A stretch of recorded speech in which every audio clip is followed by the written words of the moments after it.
nós vamos falar sobre o tratamento e a distribuição da água. Todos vocês, com certeza, têm água nas suas casas. E às vezes a gente fica perguntando, como é que essa água chega na nossa casa?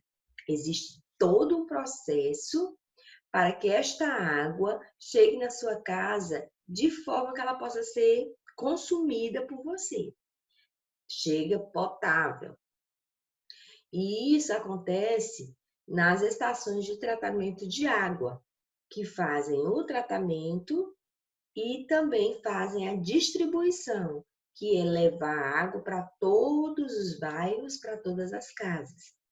Se nós estivéssemos em aula, nós iríamos visitar a nossa estação de tratamento. Quem sabe, quando voltarmos, nós podemos marcar uma visita lá. É bem legal, é bem interessante. A nossa estação de tratamento de água fica aqui em Teresina, fica na Zona Sul. E é bem interessante, né, observarmos todo o processo que eu vou falar aqui, observarmos lá. Então, vamos ver se dá certo. Se essa pandemia termine, a gente pode estar junto fazendo esse trabalho. Mas, enquanto isso, nós vamos aqui tentar explicar um pouco, né, o que é essa estação. A estação de tratamento de água é chamada de ETA. Então, todas as vezes que eu falar ETA, você já sabe, é estação de tratamento de água. No nosso caso, aqui em Teresina, a água que é tratada, né, ela passa por vários processos até que chegue na nossa casa. Ela é captada dos rios, entra, né, chega à estação de tratamento, a ETA, e lá passa por vários processos para que ela possa se tornar potável. Nós sabemos que cada dia mais os rios estão sendo mais poluídos, contaminados. E aí se faz necessário um trabalho maior com relação a tornar essa água potável. E eu coloquei aí o conceito de água potável. O que é água potável? É uma água, né, própria para o consumo humano. Mas ela é própria para o consumo humano por quê? Porque ela tem o quê? A ausência de impurezas. Quer dizer, ela não tem impurezas. A ausência quer dizer que não tem. Não tem impureza, tem sais minerais, tem alguns sais que são colocados na água. Ela não tem micro-organismo, ausência de micro-organismos que podem causar doenças aos seres vivos e presença de flúor. Toda a água que é tratada em Teresina e nos outros estados, elas têm flúor que ajudam, né, no fortalecimento dos dentes. Então, como eu falei para vocês, a ETA, a estação de tratamento, quando a água chega lá, ela passa por alguns processos, que são as etapas de tratamento. E é o que nós vamos falar agora. Quais são essas etapas? Memorizem bem, olha, que eu vou querer essa sequência. As etapas são captação, incorporação de produtos químicos, floculação, decantação, filtração, desinfecção, desinfecção e fluoretação e reservatório, ok? Estas são as etapas e nós vamos ver agora detalhadamente cada uma dessas etapas. A primeira é a captação. É o momento em que a ETA ela vai captar, ela vai retirar do rio essa água. No nosso caso aqui em Teresina, a água que vai para a ETA é captada do rio Parnaíba. Então, captada dos rios por meio de bombas, que essa água passa por grades e peneiras para tirar todos os resíduos maiores, sólidos, e segue para a ETA por meio de adutoras. Então, existe uma grande encanação, né? Essas adutoras são canos bem, com diâmetro bem grande, que vai conduzindo essa água até a ETA. Geralmente, as ETAs elas são próximas aos rios onde águas são captadas. Mas existem as adutoras que vão conduzir. As adutoras servem para conduzir e a bomba serve para captar, para puxar, para sugar a água, para seguir para as adutoras até a ETA, que é a estação de tratamento. Então, primeiro processo, primeira etapa, primeiro passo, captação. O nome já ajuda a entender, capta. Ela tira a água do rio. Na incorporação, a água ela vai receber produtos químicos, como cloro, que auxiliam na remoção da matéria orgânica e metais da água. Então, ela vai cooperar, ela vai ajudar na remoção desses materiais. Depois, no outro processo, na outra etapa, chamada de floculação, essa água ela vai ser agitada lentamente e com isso as partículas se agregam em flocos maiores. Aquelas partículas menores vão se juntando, agregar quer dizer elas vão se juntar e vão se tornar em partículas maiores. Então, se tornando em partículas maiores, elas podem ser decantadas, que é a outra etapa, processo de decantação. O que acontece nesse processo? Os flocos, que agora são maiores, são depositados no fundo do reservatório. Todas as partículas grandes, elas descem para o fundo do reservatório, né? O processo de decantação. Para isso, a água tem que estar parada, diferente do outro processo, né? Em floculação, olha só, a água deveria estar levemente agitada. Levemente agitada, ela permite a agregação dos flocos. Já na decantação, a água precisa estar parada e assim os flocos maiores podem se depositar no fundo do reservatório. Quando isso acontece, a água, que agora está mais limpa, ela é retirada do tanque de decantação e aí ela vai para outro tanque, que é chamado de filtração. Nessa etapa, nesse tanque, a água passa por materiais porosos, como areia, carvão e cascalho, que retém as impurezas presentes na água. Então, filtração é como um filtro de casa. Vocês, com certeza, têm um filtro aí na casa de vocês. Então, assim como vocês têm um filtro na casa de vocês, lá na ETA também tem um filtro gigante, onde a água ela vai passar e aquelas partículas menores que não ficaram, que não foram, não desceram, não foram depositadas no fundo do reservatório no processo de decantação, agora vai sair pelo processo de filtração. Então, esse processo vai fazer com que as impurezas que ainda continuam presentes na água, elas sejam retiradas. Vocês estão observando que a água ela vai sendo limpa, né, a cada processo. Começa na captação, onde tem as grades que fazem com que as coisas maiores já sejam retidas, mas ainda passam coisas menores. Aí vem o processo de floculação, que vai agregar, vai juntar. Vem o processo de decantação, que faz com que essas partículas desçam para o fundo. E aí as que ainda não desceram e continuaram, passam pelo processo de filtração. Depois que passa pelo processo de filtração, a água segue para outro tanque, que é chamado de tanque de desinfecção e fluoretação. Olha o nome, desinfecção. Para desinfectar. É para destruir micro-organismos que ainda possam estar presentes. Então, nessa etapa, é adicionado cloro e flúor. A água que nós consumimos em casa, ela vem com a presença de cloro e com a presença de flúor, que vão desinfectar, vão destruir os micro-organismos que ainda estejam presentes naquela água. E, por último, passando todas essas etapas, a água ela vai para os reservatórios. Então, da ETA, A água vai para os reservatórios dos bairros, que é chamada as caixas d'água, e nesse reservatório ela é armazenada e distribuída à população por meio de rede de distribuição. Então, existe um canal muito grande, né, que liga os reservatórios até as nossas casas. Não estamos vendo, mas no chão, abaixo do chão, existem canos que fazem com que a água chegue à sua torneira.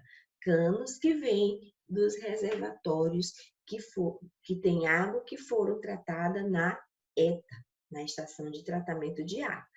Quando acontece algum problema nessas ETAs, vamos imaginar que uma bomba queima, ao entupimento de algum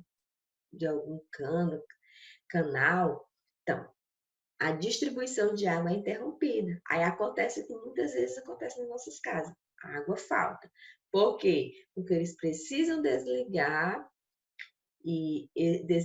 esses canos, essas águas que passam pelos canos, para que eles possam fazer a correção, né, dos problemas.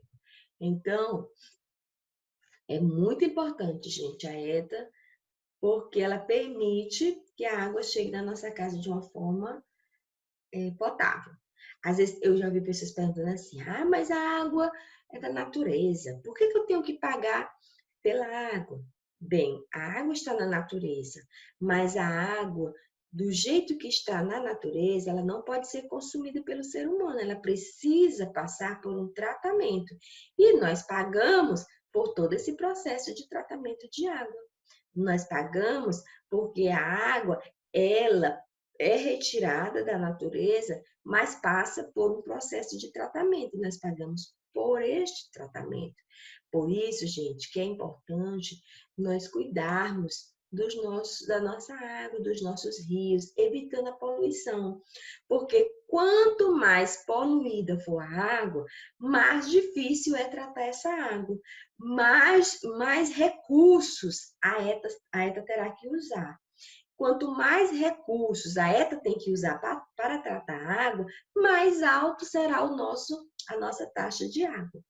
Então, é importante nós termos essa consciência de que nós temos que fazer a nossa parte para evitar a poluição das águas nos rios.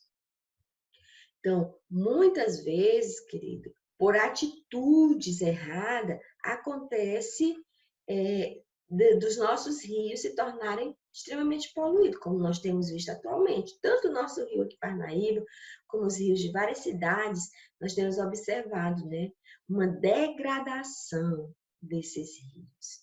Então, o que é a poluição da água? É uma degradação da qualidade ambiental resultante das atividades que, direta ou indiretamente, prejudicam a saúde, a segurança e o bem-estar da população. Então, muitas vezes, você pode até dizer, eu não joguei o lixo lá no rio. Eu não jogo lixo no rio. Mas se você joga o lixo na frente da sua casa, a água da chuva, ela leva aquele lixo para o rio. Porque quando chove, toda a água que desce nas nossas ruas, elas são encaminhadas para os rios. E aquele lixo que estava na sua casa, que você jogou na frente da sua casa, vai para o rio. Então, nós temos que ter cuidado, porque essa poluição, ela prejudica a saúde, ela prejudica a segurança, porque muitas enchentes são provocadas por causa dos lixos que entopem os bueiros, entopem os lugares onde a água deveriam passar e acabam provocando enchentes. E isso tudo prejudica o bem-estar da população, né? Pessoas adoecem, pessoas ficam sem casa, sem residência. Então, vamos cuidar. Vou falar de 4 formas de poluição, como os rios podem ser poluídos. Podem ser poluídos através dos resíduos sólidos, que são os lixos, como eu já falei.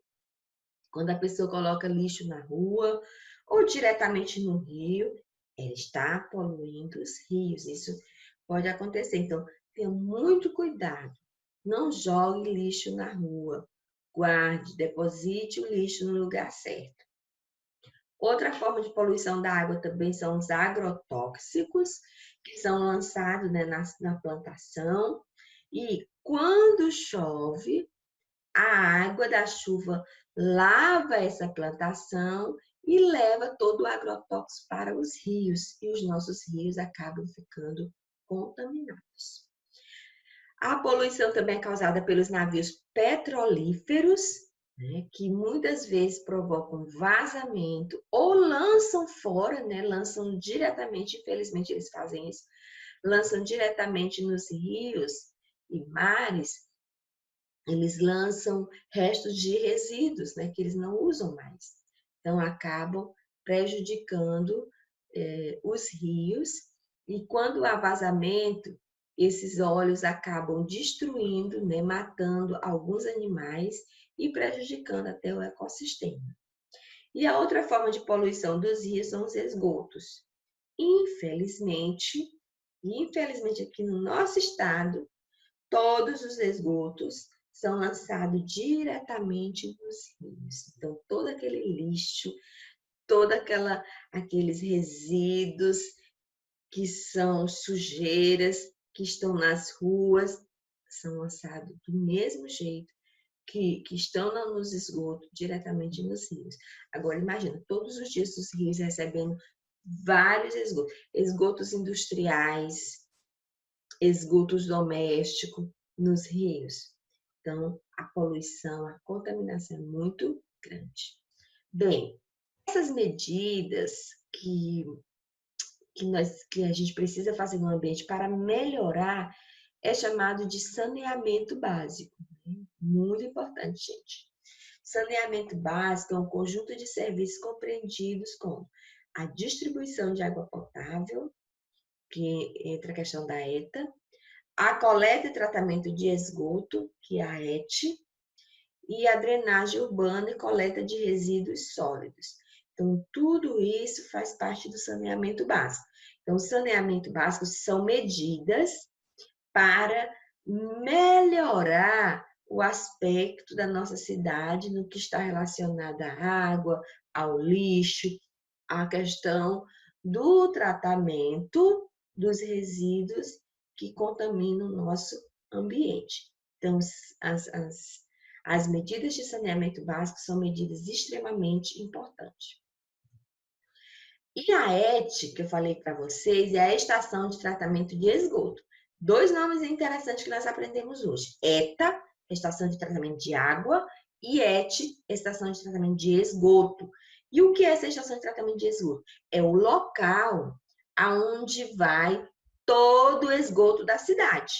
Deveria, aqui em Teresina, gente, não tem. Tem só um trechozinho aqui de Teresina na zona norte, que o esgoto é tratado, mas é muito pequeno. Todas as nossas águas, infelizmente, vão para os rios, para o rio. Então, a estação de tratamento é um local onde deveria receber todas as águas de esgoto. Para quê, professora? Nesse local, essas águas, elas passariam por um processo de tratamento onde a água ela se tornaria própria para ser lançada novamente no ambiente. Então, a água vai para lá e ela passa por um processo de remoção de resíduos maiores, remoção de partículas menores através da decantação e a degradação de matéria orgânica através de seres micro-organismos. Então, ela vai passar por vários processos, assim como a ETA, para que a água ela se torne, não é potável, a água daí não se torna potável, própria para o consumo humano, mas ela se torna própria para ser lançada nos rios e não contaminar os rios. Fazendo isso, nós evitaríamos a contaminação dos rios, que acontece mais pelos esgotos das ruas que são lançadas lá através das águas da chuva. Então, Teresina ainda não tem esse processo. Como eu falei para vocês, os esgotos ainda são a céu aberto. Mas muitas cidades, se vocês observarem, por exemplo, os filmes que tem lá nos Estados Unidos, você não observa é água nas ruas, nos esgotos. Os esgotos não têm água. Por quê? Porque a água vai toda para um tratamento. Ela é toda encanada. Então, isso é muito legal. Aí eu coloquei essa figura aqui do lado só para mostrar mais ou menos como que acontece, ó. Tá aqui as residências. Então, existem, né, vários canos ligados direto às residências, aonde todos os resíduos domiciliar são lançados, ó, na rede coletora, e aí essa rede vai estar interligada à ET, Estação de Tratamento de Água, onde passa toda a água das residências e chega à ET. Bem, uma coisa extremamente importante, meninos, além de evitar a contaminação dos rios, é também nós economizarmos a água. Como vocês sabem, a água é um bem essencial para a vida e é um bem caro, viu, gente? Então, a água cada dia mais se torna cara, por quê? Porque o tratamento se torna algo mais maior, né? Porque as águas estão contaminadas. Então, o que eu preciso fazer? Eu preciso ter a consciência de ajudar a preservar os recursos hídricos, a água, e reduzir o gasto com esse tipo de serviço em nossa residência. Então, de que forma? Eu coloquei essa menina aí escovando o dente com a torneira ligada, né? Então, não pode. Então, de que forma que eu posso reduzir? Eu posso reduzir estiver escovando o dente, eu vou desligar a torneira enquanto eu estou usando a escova. Estiver tomando banho, eu vou desligar o chuveiro enquanto eu estiver me ensaboando. Eu vou evitar lavar as calçadas, as ruas com a água, com a torneira ligada. Eu vou usar um balde, eu vou usar uma vassoura, eu vou varrer. Tem gente que quer tirar a terra da calçada com água, gente. Como pode? Melhor varrer. Mais fácil tirar a terra varrendo. E aí depois você joga só um balde de água. Quando vai lavar o carro, às vezes tem gente que liga a torneira, deixa a torneira ligada e vai ensaboar o carro todinho com a torneira ligada no chão. Não pode, desliga a torneira. Então, aí no livro de vocês tem várias medidas interessantes, né? Destruir, né? Acabar com todos os vazamentos que existem nas casas que provocam também grande consumo de água. Então, existem muitas atitudes que nós podemos fazer que vai preservar os nossos recursos e vai reduzir os nossos gastos, né? Então, gente, nós podemos fazer a nossa parte. Então, que nós possamos nos conscientizar disso e que nós possamos tomar as atitudes corretas, ok? Então, essa é a nossa aula de hoje. Que vocês possam realmente ter entendido. Qualquer dúvida, coloque aí no grupo que nós vamos tirar. Então, tchau e até a próxima aula.